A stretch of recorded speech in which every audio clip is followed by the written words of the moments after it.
DA মামলায় ঐতিহাসিক রায় দিয়েছে সুপ্রিম কোর্ট।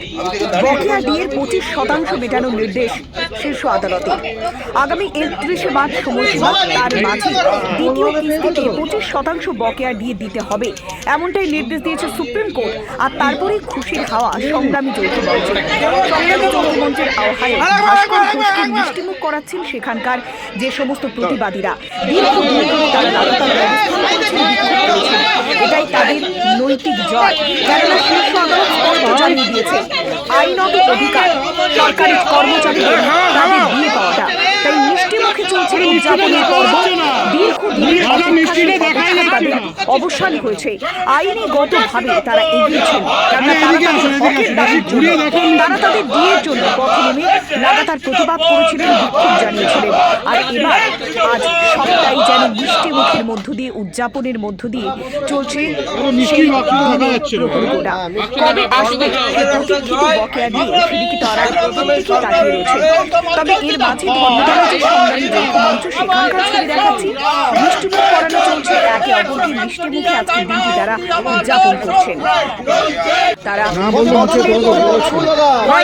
দিন পেরিয়ে গিয়েছে, কয়েকশো দিন পেরিয়ে গিয়েছে। তারা রোদ, ঝড়, জল, বৃষ্টি উপেক্ষা করে তারা লাগাতার আন্দোলন চালিয়ে গিয়েছেন। আজ এই আইনত জয়ের পর কি বলছেন সংগ্রামী যৌথ মঞ্চের আহ্বায়ক ভাস্কর ঘোষ, শুনুন। 1100 দিনের বেশি দিন ধরে আমরা এখানে অবস্থানে রয়েছি এবং আমাদের এই লড়াইটাও শুরু হয়েছিল হাইকোর্টের ডিভিশন বেঞ্চে, যখন ডিএ মামলার রায় আসে। তারপরই আমাদের পথ চলা শুরু হয়েছিল। এই পথ চলার মধ্যে দিয়ে এই মঞ্চের সূচনা হয় এবং দীর্ঘদিন থেকে আমরা অনশন থেকে শুরু করে সমস্ত কিছু আমরা করে গেছি। সরকার, দুর্ভাগ্যের বিষয় হলেও সত্য যে গণতান্ত্রিক ব্যবস্থাতে গণতান্ত্রিক কোনো আন্দোলনকে তারা মূল্য আজ পর্যন্ত কোনোদিন দেননি। আমাদের ক্ষেত্রেও সেটা দেননি। আমাদের আন্দোলনের চাপে পড়ে 2019 থেকে 2022 পর্যন্ত ফ্রি হয়ে থাকা ডিএর চাকা কিছুটা ঘুরতে শুরু করেছিল, কিন্তু সেটা পুরোটা আদায় হয়নি। এখানে প্রসঙ্গত বলে রাখি যে রায় এসেছে, সেই রায় 1/4/2008 থেকে 31/12/2019 পর্যন্ত যে পে কমিশন, পঞ্চম বেতন কমিশন রাজ্যের, সেই পঞ্চম বেতন কমিশনের যে বকেয়া মহার্ঘ ভাতা, সেই বকেয়া মহার্ঘ ভাতা নিয়ে এর সাথে বর্তমান বকেয়া পে কমিশনের যে বকেয়া মহার্ঘ ভাতা 40% যার পরিমাণ, তার সাথে কোনো সম্পর্ক নেই। তার জন্য লড়াই জারি আছে।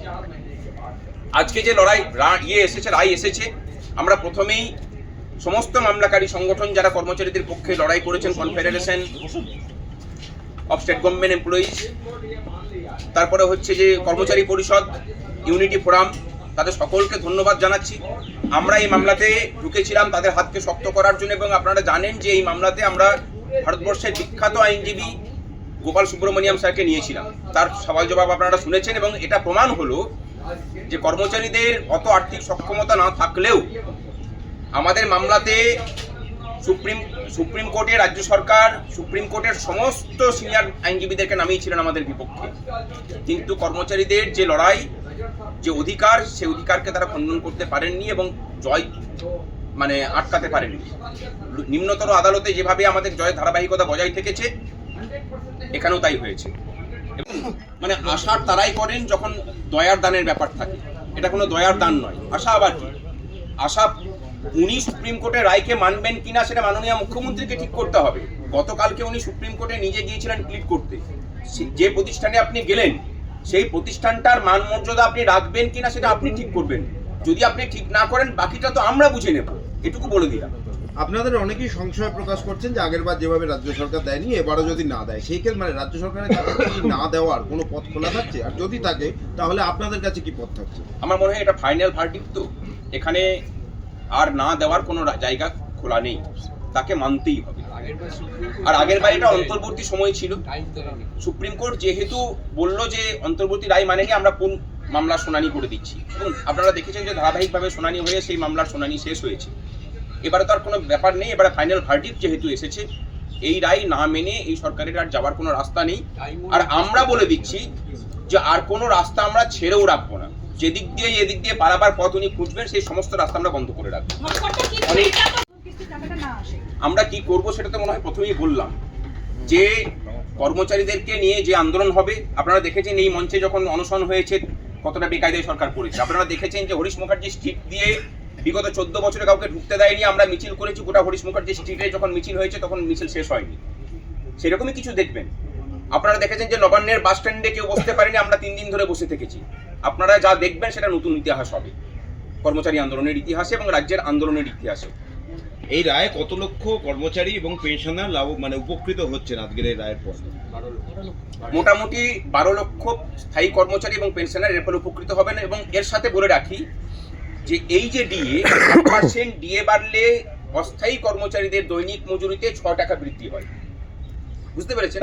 তাহলে এই যে 25%, আমার মনে হয় যে অস্থায়ী কর্মচারীদের জন্য আমাদের লড়াই জারি থাকবে, যে তাহলে ওই যে পিরিয়ড আর কি সংশ্লিষ্ট যে সময়কাল, সেই সময়কালের মধ্যে অস্থায়ী কর্মচারীরা যে কম বেতন পেয়েছেন তাদেরও হওয়া উচিত। আর সর্বশেষে এটা দিয়ে শেষ করছি, মাননীয় সাংবাদিক বন্ধুদেরকে যেভাবে আপনারা পাশে থেকেছেন আমরা আমাদের কৃতজ্ঞতা জানানোর ভাষা নেই আপনাদেরকে। আমরা কোনো দলীয় রাজনীতিতে বিলম্ব করি না, নিজেদের অধিকারের লড়াইটা নিজেরা লড়ছি। তার পাশে আপনারা যেভাবে দাঁড়িয়েছেন এটা প্রমাণ করে যে পশ্চিমবঙ্গ তথা ভারতের প্রেস মিডিয়ার ভূমিকা নিয়ে বিভিন্ন যে প্রশ্ন ওঠে, সেই প্রশ্নগুলোকে খণ্ডন করার জন্য মনে হয় এই আন্দোলনে আপনাদের যে ভূমিকা সেটুকুই যথেষ্ট। এই বাঙালি জাতি তার শ্রমের সঠিক পারিশ্রমিক পাবে, এটা আমরা মনে করি, এবং লড়াই আদালতে প্রতিষ্ঠিত হয়েছে। আগামী দিনে এই রাজ্যের কর্মচারীদের কাছে আমাদের আবেদন, সমস্ত রকম বিভেদ ভুলে আসুন, পথে না নামলে পরে কিন্তু এই রায়কে ইমপ্লিমেন্ট করানো যাবে না। আজকে অন্তর্বর্তী বাজেট 31শে মের মধ্যে 25% দেওয়ার কথা, এই বাজেটেই তার প্রভিশন থাকতে হবে। 31শে মার্চের মধ্যে 31শে মার্চের মধ্যে তার প্রভিশন থাকার কথা। সেই প্রভিশন যদি না থাকে, যত দ্রুত সম্ভব সর্বশক্তি নিয়ে আপনাদেরকে সবাইকে পথে নামতে হবে। দূর থেকে বসে অন্য কেউ আদায় করে দেবে সেই জামানা নেই। পশ্চিমবঙ্গের সমস্ত স্তরের মানুষকে বলছি যে যার যা দাবি দেওয়া আছে, এটা হচ্ছে গোল্ডেন পিরিয়ড এই রাজ্যে আন্দোলন করার। পথে নামুন। শুধু এসআইআরটা কোনো ইস্যু নয়, এসআইআরটাকে ইস্যু বানানো হয়েছে, এটা একটা পদ্ধতি, নির্বাচন কমিশনের একটা পদ্ধতি। বাকি ইস্যুগুলো থেকে দৃষ্টি ঘোরানোর জন্য এই জায়গাটাকে এত ফোকাস করা হচ্ছে। রাজ্যের যে বেকারত্বের সমস্যা, শিক্ষা স্বাস্থ্যের পরিকাঠামো ভেঙে পড়া, রাজ্যের সার্বিক পরিকাঠামো ভেঙে পড়া, এই সমস্ত কিছুগুলো থেকে দৃষ্টি ঘুরিয়ে দেওয়ার জন্য এই কাজ করা হয়েছে। আসুন সকলে মিলে লড়াই করি, এই রাজ্যটাকে সঠিক পথে ফেরাতে হবে, রাজ্যটাকে বাঁচাতে হবে, এবং সেই রাজ্য বাঁচানোর একটা লড়াইয়ের প্রথম জয় হলো সুপ্রিম কোর্টে আজকে তো এটা বলা হতেই পারে যে যখন পূর্ণাঙ্গ বাজেট আমরা পেশ করব নির্বাচন হয়ে যাবার পর, তখন আমরা এই বিষয়টা নিয়ে ভাববো, এখন রাজ্যের কাছে টাকা নেই। এর সাথে কোনো সম্পর্ক নেই। রাজ্যের টাকা না থাকার কথা তো সুপ্রিম কোর্ট খণ্ডন করিয়ে দিয়েছে, সুতরাং এই কথা বলতেও পারবে না। আর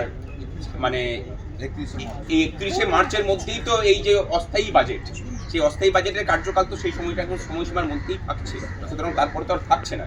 সুতরাং এটুকু বলাই যায় এই সময়ের মধ্যে মানতে হবে। এই কমিটি যে গঠন করা হলো, কমিটির উপরে আপনাদের ভরসা এখানে তো আর্থিক যে ব্যাপারটা সেটা তারা তুলে ধরবে। অবশ্যই সেখানে আমরাও রিপোর্ট পেশ করবো বলে আমরা আশা করি যে কমিটি আমাদেরকেও সুযোগ দেবে যে আমাদের বক্তব্য পেশ করার। আমাদের কাছেও তথ্য আছে, সরকার কি তথ্য পেশ করলো তার সাথে আমাদের তথ্য তারা মিলিয়ে দেখুন। আমরা সরকারের কাছ থেকে নেওয়া তথ্যই পেশ করব, এবং কেন্দ্র সরকারের বিভিন্ন যে ডিপার্টমেন্ট আছে তাদের কাছ থেকে তথ্য কালেকশন করে আমরা তথ্যগুলোকে তাদের কাছে তুলে ধরবো। আমার মনে হয় না যে তারাও এরকম কিছু বলবেন যে রাজ্যের আর্থিক স্থিতি খুব খারাপ। রাজ্যের আর্থিক স্থিতি যদি খুব খারাপ হতো তাহলে ক্লাবগুলোকে এত কিছু দেওয়া যেত না। যেখানে এই যে দানগুলো হয়েছে, সেই দানগুলো কিন্তু কোনোটাই, পরিষ্কার করে বলি, কোনো প্রোডাক্টিভ ইনভেস্টমেন্ট নয়।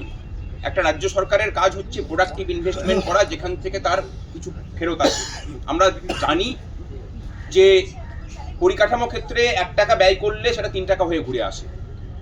যেভাবে পরিকাঠামো বিহীন ক্ষেত্রগুলোতে বা পরিকাঠামো পরিকল্পনা এবং পরিকাঠামো বহির্ভূত জায়গাগুলোতে যেভাবে বিনিয়োগ হয়েছে বিগত 14 বছর ধরে, রাজ্যের আর্থিক স্বাস্থ্য যদি বা কিছুটা খারাপ হয়ে থাকে তার দায় কিন্তু এই পরিকল্পনা বহির্ভূত কাজকর্ম।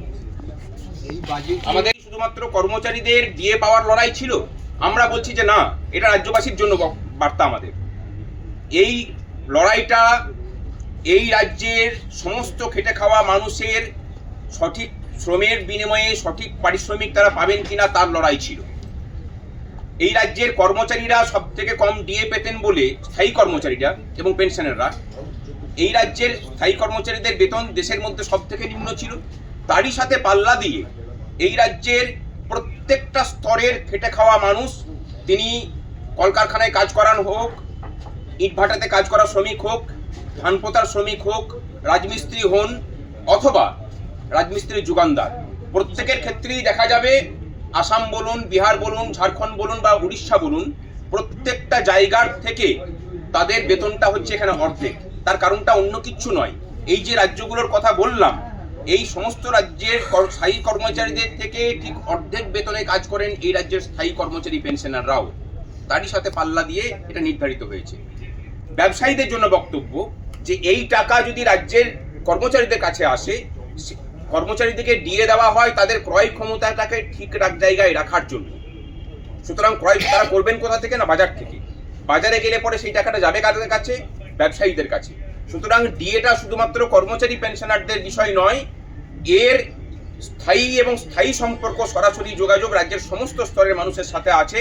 তারই সূত্র ধরে গত অর্থবর্ষে আপনারা দেখেছেন যে কেন্দ্রীয় বাজেটে আইটির স্ল্যাব বাড়ানো হয়েছে, বিভিন্ন ধরনের কর ছাড় দেওয়া হয়েছে যাতে মানুষের কাছে নগদের যোগান আসে।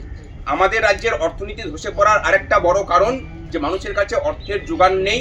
এই রাজ্যের কর্মচারী পেনশনার, অস্থায়ী কর্মচারী, তাদের সমস্ত রকমভাবে শোষণ চলছে। সেই শোষণের বিরুদ্ধে লড়াই, এবং এই যে লড়াইটা আমরা লড়ছিলাম, সেই লড়াইটা বাঙালি অস্মিতার বা বাঙালি জাতিসত্তার সম্মানের জন্য লড়াই ছিল, আমাদের কর্মচারীদের ডিএর জন্য লড়াই ছিল না। যেভাবে উনি নিজের ব্যক্তিগত উদ্যোগে পরমজিৎ সিং পাটোয়ারিয়াজিকে দিনের পর দিন দান করিয়েছেন এবং তার ফিস মিটিয়েছেন, আমরা ধন্যবাদ জানাচ্ছি মাননীয় বিকাশ রঞ্জন ভট্টাচার্যকে। বিনা পয়সায় কর্মচারীদের হয়ে লড়াই করে গেছেন দীর্ঘদিন। আজকে আমাদের বলার কথা এটাই যে 25% দেওয়ার অর্ডার কিন্তু আগেও হয়েছিল, রাজ্য সরকার সেটাকে মানেনি। আমরা কন্টেম্প্ট করেছিলাম এবং কন্টেম্প্টের শুনানিটাকে শুনানি না করে রাজ্য সরকার বলেছিল, মানে সুপ্রিম কোর্ট বলেছিলেন যে আমরা মূল মামলার শুনানি করে নিচ্ছি। আজকে মূল মামলা রায় বেরোলো, প্রায় 4 মাস হতে চললো, মানে সমস্ত কিছু শেষ হয়ে যাবার পরে। আমরা একটা কথা বলি যে মাননীয় মুখ্যমন্ত্রী আগের বার যেভাবে 25%কে না দেওয়ার সাহস দেখিয়েছেন, এবার যেন আগুন নিয়ে খেলবেন না। সংগ্রামী যৌথ মঞ্চের পক্ষ থেকে, রাজ্য সরকারের কর্মচারী এবং পেনশনারদের পক্ষ থেকে আপনাকে পরিষ্কার জানাই যে এই ভোটের মুখে এই রায় যদি ক্যারি ফরওয়ার্ড না করা হয়, তাহলে যে আন্দোলনের সম্মুখীন হবেন আপনি, আপনাকেও নতুন করে আন্দোলন শেখাবো আমরা, এটুকু কথা দিলাম। আমরা রায়ের নতুন করে বিশ্লেষণে কিছু যাচ্ছি না, আপনারা তার দেখিয়েছেন, বিশ্লেষণ করেছেন আপনাদের মতো করে। এখানে কিন্তু কোথাও সুপ্রিম কোর্ট বলেনি যে ডিএটা আইন স্বীকৃত অধিকারের মধ্যে নয়। মৌলিক অধিকার নিয়ে অনেকে বলছেন, ডিএটাকে মৌলিক অধিকার বলে কিন্তু কোনো সময়ই আমরা বলিনি। আমরা বলেছি যে লিগ্যালি এনফোর্সেবল রাইট, অর্থাৎ আইন স্বীকৃত অধিকার, এবং এই কথাটাও কিন্তু সুপ্রিম কোর্ট আজকে বলেছে। ডিএ কর্মচারীদের আইন স্বীকৃত অধিকার, এটা প্রতিষ্ঠিত হবে এবং এই রায়ের প্রভাব গোটা ভারতবর্ষ জুড়েই পড়বে, এটুকু বলে রাখি। সুপ্রিম কোর্টের যে কোনো প্রেসিডেন্ট সেটা ল্যান্ড অফ, মানে ল অফ দ্য ল্যান্ড হয়, এটার অন্য কোনো কিছুর মানে হয় না। সুতরাং আর বাকি 75%-এর জন্য একটা 3 সদস্যের কমিটি কনস্টিটিউট করা হয়েছে, 4 সদস্যের কমিটি, তারা রাজ্যের মানে আর্থিক পরিস্থিতির কথা বিবেচনা করে আগামী 15ই মের মধ্যে একটা রিপোর্ট দেবেন সুপ্রিম কোর্টে, এবং আগামী 15ই মে আমাদের সুপ্রিম কোর্টে আবার এটা শুনানি হবে। এটা কিন্তু কবে দিতে হবে সেইটুকু নিয়ে শুনানি, দিতে যে হবে সেটুকু নিশ্চিত থাকতে পারেন, কিন্তু কত কিস্তিতে দিতে হবে সেটা পরবর্তী ক্ষেত্রে ঠিক হবে।